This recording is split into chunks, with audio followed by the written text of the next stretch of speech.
లైఫ్‌లో మనకి చాలా ఇంపార్టెంట్ కోరికలు ఉంటాయి. అవి చాలా ఎక్స్‌పెన్సివ్ కాకపోయినా కొన్నిసార్లు ఎవరో ఒకళ్ళ సపోర్ట్ లేకపోతే అది తీరవు అంటారు. సో, అలాంటిదే మా అమ్మమ్మకి కోరిక అనమాట. మేబీ నేను ఒక్కదాన్నయితే తీర్చలేకపోయేదాన్నేమో. కానీ మా హస్బెండ్ కూడా సపోర్ట్ వల్ల నేను ఇది ఎందుకు వెళ్తున్నాము అనేది నేను ఎక్స్‌ప్లెయిన్ చేశాక తను కూడా సపోర్ట్ చేశారు. యాక్చువల్‌గా మా తాతగారు చనిపోక ముందు ఐ మీన్ 1, 2 డేస్ బిఫోర్ అనుకుంటా కాల్ చేసి మా అమ్మమ్మని అడిగారంట. పెద్దమ్మ టెంపుల్‌కి వెళ్దాము ఒకసారి హైదరాబాద్ వస్తావా అని చెప్పి. సో, మా మామయ్య తీసుకెళ్దాం అనుకొని మరి అంతా రెడీ చేశారు. ఎందుకు వెళ్ళలేదు అనేది అది అమ్మమ్మకి, మామయ్యకి వీళ్ళకి మాత్రమే తెలుసు. నాకైతే తెలీదనమాట. కానీ అమ్మమ్మ చాలా ఫీల్ అయ్యేది ఇన్‌కేస్ మా తాతగారి కోరిక ప్రకారం వెళ్ళి ఉంటే బాగుండేది కదా అని. బట్ వెళ్ళలేకపోయింది.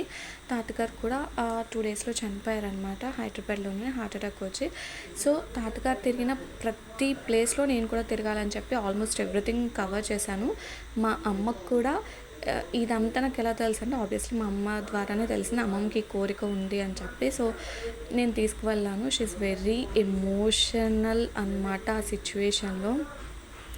కానీ నేను పెద్ద పెద్ద కోరికలు తీర్చలేకపోవచ్చు. కానీ ఇంత చిన్న కోరికే కదా అడిగింది అని చెప్పి నేను అప్పటికప్పుడు పురమాయిచ్చేసుకొని తీసుకెళ్ళిపోయాను అనమాట. సో, నాకు తెలుసు అమ్మమ్మ నాకు చెప్పకపోయి ఉండొచ్చు. బట్ తను చాలా హ్యాపీ.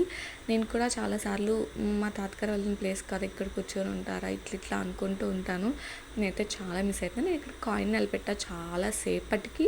నేను చాలా ఓపికగా చేస్తేనే అది నిలబడింది. సో, ఈ వీడియో నచ్చినట్లయితే ప్లీజ్ టు లైక్ చేయండి, subscribe my channel. Thanks for watching. Please like చేయండి, షేర్ చేయండి, సబ్స్క్రైబ్ చేయండి అబ్బా. బాయ్.